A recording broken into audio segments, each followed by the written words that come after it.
নমস্কার, আমি মনে করি ভালো রাখতে গেলে ভালো থাকতে হবে, আর ভালো থাকতে হলে ভালো খেতে হবে। আমি আমার পুরো দিনে একটা ফল অবশ্যই রাখি, সেটা হলো আপেল। কথায় আছে, one apple a day keeps the doctor away। এই যে সদ্য বাজার থেকে আনা একটা আপেল, যেমন দেখছেন এর গায়ে প্রচুর পরিমাণ ভ্যাক্স থাকে ফর পেস্ট কন্ট্রোল। সেজন্য আপেল যখনই খাবেন সেটাকে খুব ভালো মতন ধুয়ে খাবেন, আর আমি যেরকম ভাবে ছাড়াচ্ছি সেরকম ভাবে ছাড়িয়ে ধুয়ে খেতে পারেন। আপেলে প্রচুর পরিমাণে vitamin, minerals, fat and good কোয়ালিটির ফাইবার থাকে।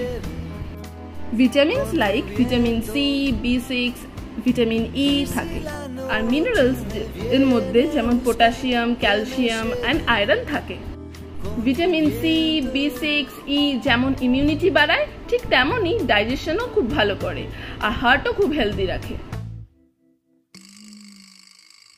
আমরা সবাই জানি আয়রন হিমোগ্লোবিন বাড়াতে সাহায্য করে, আর ক্যালসিয়াম হাড় মজবুত করে। আজ তাহলে এইটুকুই থাক, ফিরে আসছি নেক্সট ভিডিওতে। ততক্ষণ অবধি বি হেলদি উইথ সুস্মিতা।